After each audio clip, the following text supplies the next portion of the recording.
Hi అండి, ఈరోజు సొరకాయ పాయసం ఎలా చేద్దామో చూద్దాం రండి.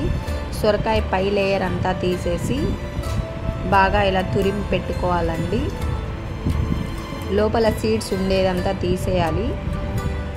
ఒక కడాయి పెట్టుకొని కడాయి బాగా హీట్ అయిన తర్వాత ఆవు నెయ్యి లేదా గేదె నెయ్యి ఏదైనా యూజ్ చేయొచ్చండి. ఆవు నెయ్యి తినని వాళ్ళు గేదె నెయ్యి అయినా వేసుకోవచ్చు, లేదా గేదె నెయ్యి తినని వాళ్ళు ఆవు నెయ్యి వేసుకోండి. 2 టేబుల్ స్పూన్ వేసిన తర్వాత సొరకాయ తురుమంతా దాంట్లో వేసి బాగా ఉడకనివ్వండి. పచ్చి స్మెల్ వెళ్ళే వరకు బాగా వాడ్చండి. కొద్దిగా ఒక గ్లాస్ వాటర్, హాఫ్ గ్లాస్ చాలండి, హాఫ్ గ్లాస్ వాటర్ వేసి అది బాగా సొరకాయ తురుము బాగా ఉడకాలండి.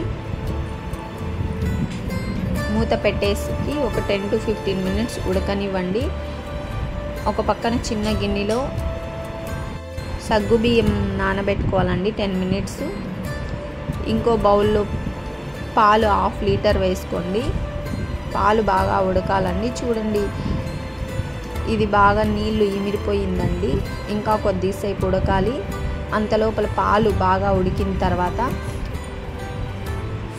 దీంట్లో నీళ్లు బాగా ఇమిరిపోతాయండి. ఇమిరిపోయిన తర్వాత పాలు ఎత్తి దాంట్లో బాగా మిక్స్ చేసుకోవాలండి. 1/2 లీటర్ లేదా ఇంకా ఎక్కువ పల్చగా కావాలి అనుకున్న వాళ్ళు ఇంకో 1/2 లీటర్ అయినా మిక్స్ చేసుకోవచ్చు. మా పిల్లలు అయితే బాగా పల్చగా ఉండండి. సబ్బిం దీంట్లో వేసి బాగా మిక్స్ చేసుకోవాలి. ఒక 5 మినిట్స్ బాగా ఉడికిన తర్వాత కలర్ చేంజ్ అవుతుందండి కొద్దిగా.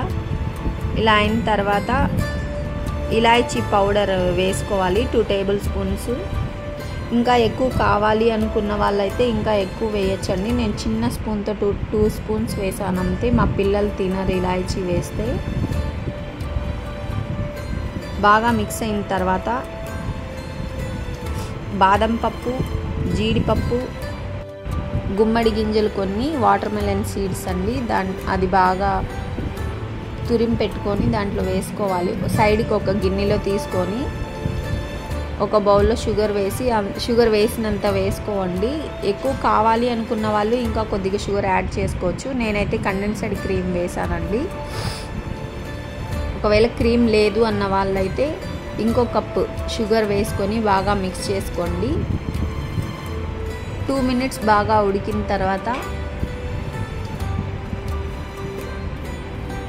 ఆ గింజలన్నీ ఇలా బాగా సన్నగా తరిగి పెట్టుకోవాలండి. పైన గార్నిష్ చేసుకొని స్టవ్ ఆఫ్ చేసి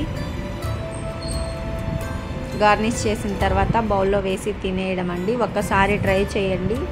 సొరకాయ పాయసం చాలా బాగుంటుందండి. Okay, bye.